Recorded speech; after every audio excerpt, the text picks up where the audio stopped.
Hi hello, ನಾನು ನಿಮ್ಮ ಕರುನಾಡಿನ ಮನೆ ಮಗ ಮಾತಾಡುತ್ತಿರೋದು.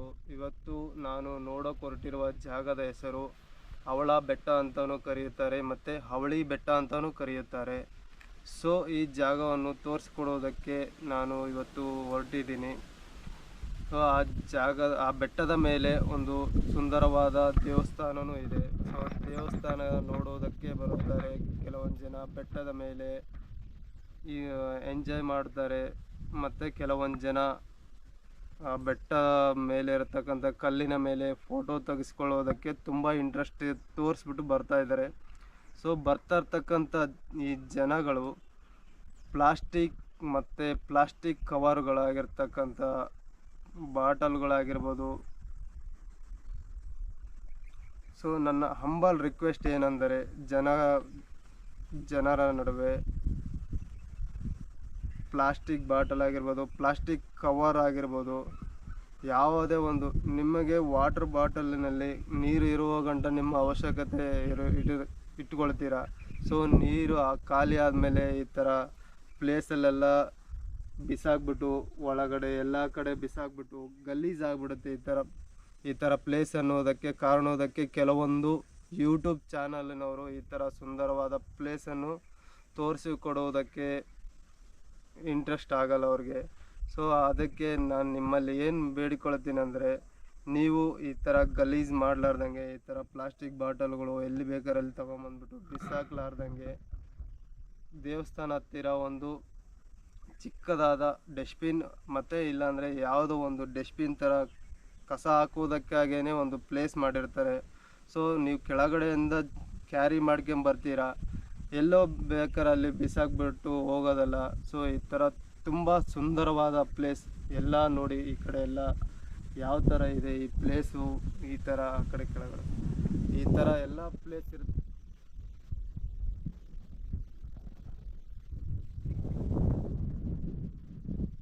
ಸೊ ಈ ಥರ ಬ್ಯೂಟಿಫುಲ್ ಆಗಿರೋ ಪ್ಲೇಸಿಗೆ ಬಂದ್ಬಿಟ್ಟು ಈ ಥರ ಗಲೀಜು ಮಾಡೋದು ಕೆಲವೊಂದು ಜನಕ್ಕೆ ಇಷ್ಟ ಆಗೋದಿಲ್ಲ. ಸೊ ಈ ಬೆಟ್ಟದ ಮೇಲೆ ಬರುವುದಕ್ಕೆ ಎರಡು ರೀತಿಯ ದಾರಿನೂ ಇದೆ. ಒಂದು ಈ ಕಡೆ ತೋರಿಸ,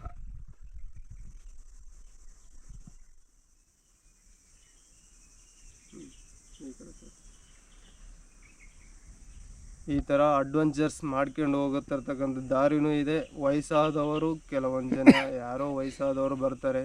ಸೊ ಅವ್ರಿಗೆ ತಾರ್ ರೋಡ್ ಹಾಕಿಲ್ಲ, ಕಾಂಕ್ರೀಟ್ ರೋಡೂ ಇದೆ. ಸೊ ಆ ರೋಡಿನಲ್ಲಿ ಬೇಕಾದ್ರೆ ಜರ್ನಿ ಮಾಡ್ಕೊಂಬರ್ಬೋದು. ಬನ್ನಿ, ಈಗ ಬೆಟ್ಟವನ್ನು ತೋರಿಸೋದಕ್ಕೆ ನಾನು ಹೋಗ್ತಾ ಇದ್ದೀನಿ ಜನರೇ.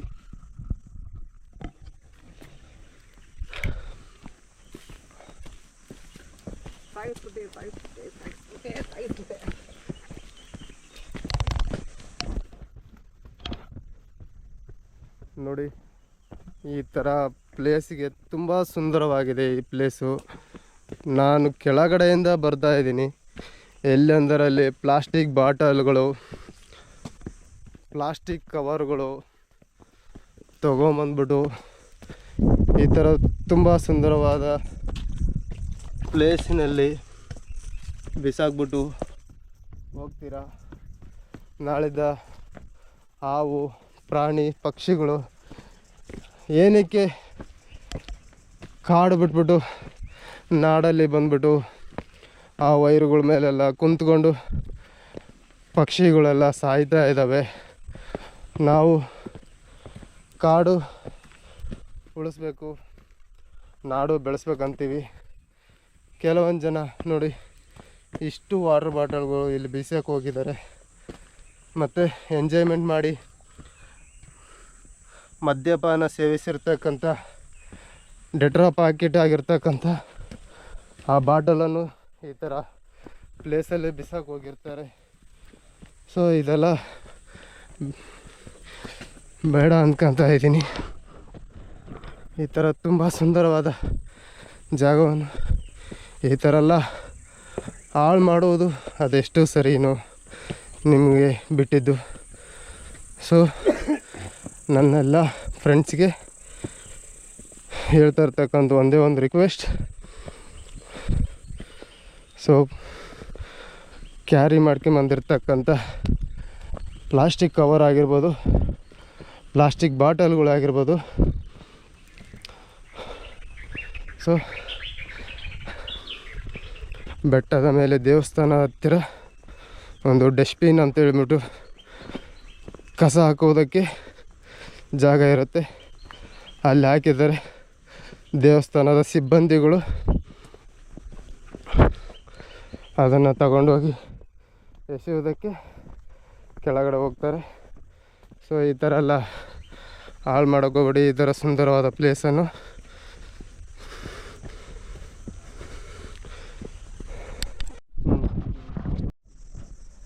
ನೋಡಿ ಫ್ರೆಂಡ್ಸ್, ಎಷ್ಟು ತುಂಬ ಸುಂದರವಾಗಿದೆ ಬೆಟ್ಟ, ಕಾಡು.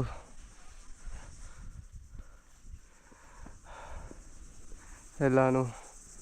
ಸೊ ನೋಡಿ, ನಮ್ಮ ಡಿವಾಸ್ ಚಾಲೆಂಜಿಂಗ್ ಸ್ಟಾರ್ ದರ್ಶನ್ ಸರ್ ಅವರು ಹೇಳಿದ್ದಾರೆ, ಕಾಡು ಉಳಿಸಿ ನಾಡು ಬೆಳೆಸಿ ಅಂತೇಳಿ. ಪ್ರಾಣಿ ಪಕ್ಷಿಗಳಿಗೆ ತೊಂದರೆ ಕೊಡಬೇಡಿ ಅಂತಲೂ ಹೇಳಿದ್ದಾರೆ.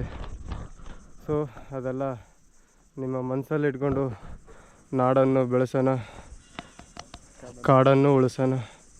ಸೊ ಇದನ್ನೆಲ್ಲದು ಅರ್ಥ ಮಾಡಿಕೊಂಡು ಸ್ವಲ್ಪ ಪ್ಲಾಸ್ಟಿಕ್ ಕವರ್ಗಳಾಗಿರಲಿ, ಪ್ಲಾಸ್ಟಿಕ್ ಬಾಟಲ್ಗಳಾಗಿರ್ಬೋದು, ಯಾವುದನ್ನು ತಗೊಂಬಂದ್ರೂ ನೀವು ದೇವಸ್ಥಾನದ ಮೇಲೆ ಒಂದು ಡಸ್ಟ್ಬಿನ್ ಮಾಡಿಟ್ಟಿರ್ತಾರೆ.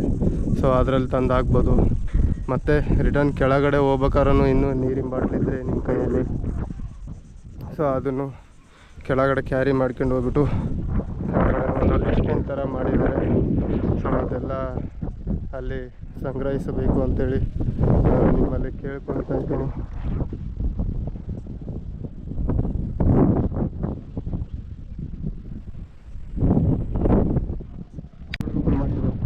ಚೋಳರುಗಳು ಮಾಡಿರೋದು.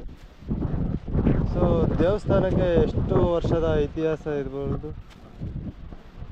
ಸೊ ನೀವು ಹೇಳಿದ ಪ್ರಕಾರದಂಗೆ ಅದು ಸುಮಾರು ನೋಡಿ, ಆಲ್ರೆಡಿ ದೇವಸ್ಥಾನ ಹತ್ತಿರ ಇದ್ದೀವಿ.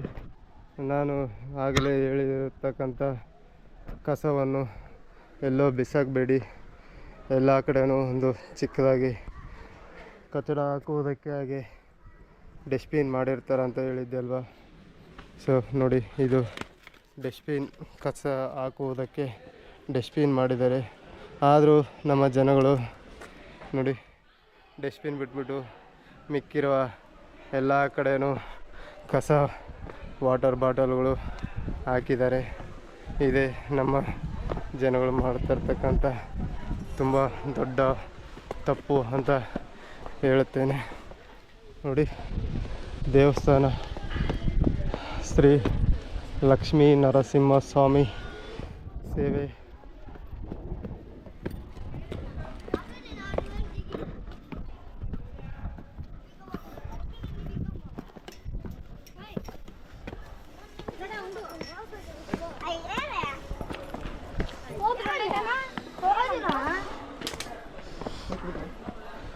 ಹೇಳಿ ಬಿಡೋಲಿ, ಸುಮ್ಕೆ ಕಚ್ಚಿಸ್ಕೆ ಬೇಡ ಬಿಡು.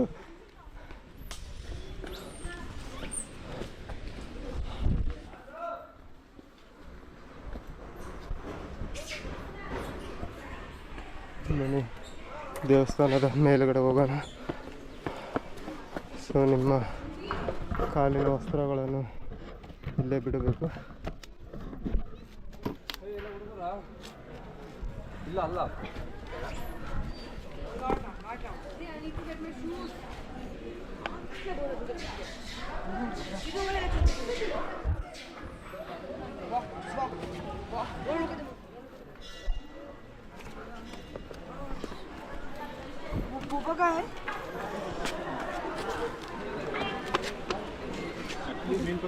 ಇದೆ.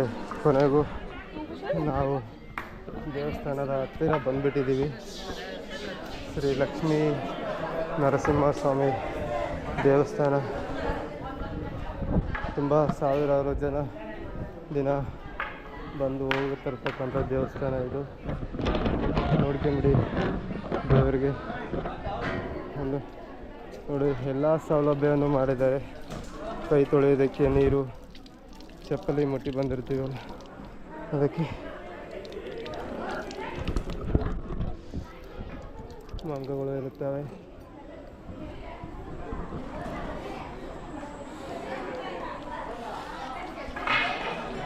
ಸೊ ಕೊನೆಗೂ ಲಕ್ಷ್ಮೀ ನರಸಿಂಹ ದೇವಸ್ಥಾನಕ್ಕೆ ನಾವು ಬಂದುಬಿಟ್ಟಿದ್ದೀವಿ. ದೇವಸ್ಥಾನದ ಒಳಗಡೆ ಹೋಗೋಣ ಬನ್ನಿ.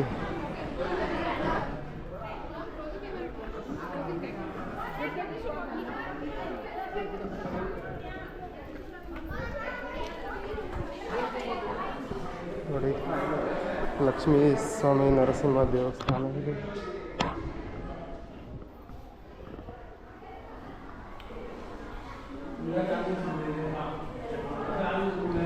ತುಂಬ ಹಳೆಯ ದೇವಸ್ಥಾನ.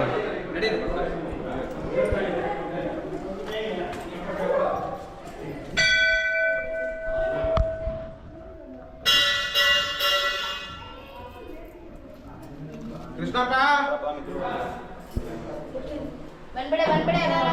ಫೋಟೋಸ್ ತೆಗಿಬೇಡಿ, ವಿಡಿಯೋ ಬ್ಲಾಗ್ ಮಾಡ್ತಾ ಇದ್ದೀನಿ. ಕ್ಲಾಸ್ ಮಾಡ್ತಾ ಇದ್ದೀನಿ, ಬೇಗ ತೆಕ್ಕೊಂಡು ಬಂದು.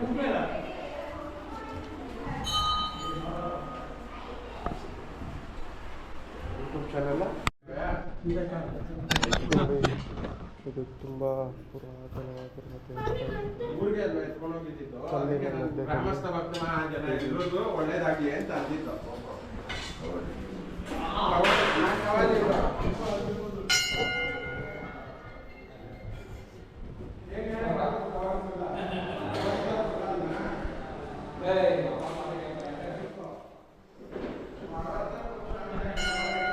ತುಂಬ ಪುರಾತನವಾಗಿರುವ ದೇವಸ್ಥಾನ ನಮ್ಮ ಲಕ್ಷ್ಮೀ ನರಸಿಂಹ ಸ್ವಾಮಿ ದೇವಸ್ಥಾನ. ಬರೀ ಕಲ್ಲು ಮಧ್ಯದಲ್ಲೇ ಇರುವುದು ದೇವಸ್ಥಾನ ಇದು. ನೋಡಿ,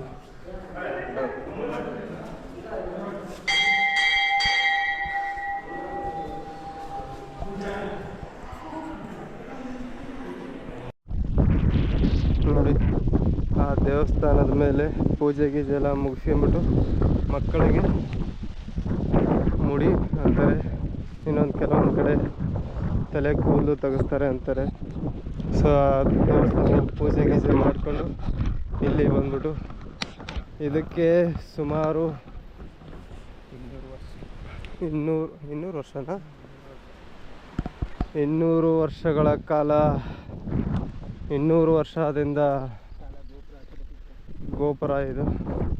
ತುಂಬ ಹಳೆಯ ಗೋಪುರ ಎಂದು ಇದಾಗಿರ್ಬೋದು, ಹೆಸರುವಾಸಿಯಾಗಿರ್ಬೋದು. ಯಾರೋ ಹೆಸರು ಬೇರೆ ಬರೆದವರು. ಅದೇ ಮಕ್ಕಳಿಗೆ ಮುಡಿ ತೆಗೆಸುವ ಪ್ಲೇಸ್ ಅಂತಲೂ ಹೇಳ್ತಾರೆ, ಮತ್ತು ಕೂದಲು ತೆಗೆಸುವ ಜಾಗನೂ ಅಂತ ಹೇಳುತ್ತಾರೆ.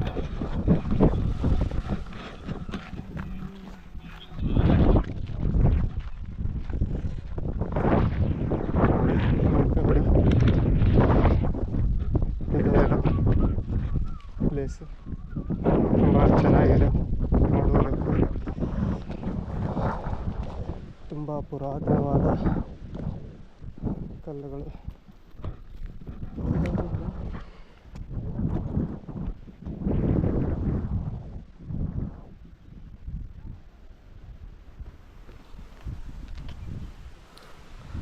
ಆ ದೇವಸ್ಥಾನದಲ್ಲಿ ಪೂಜೆ ಗೀಜೆ ಮುಗಿಸ್ಕೊಂಡು ಇಲ್ಲಿಗೆ ಬರ್ತಾರೆ.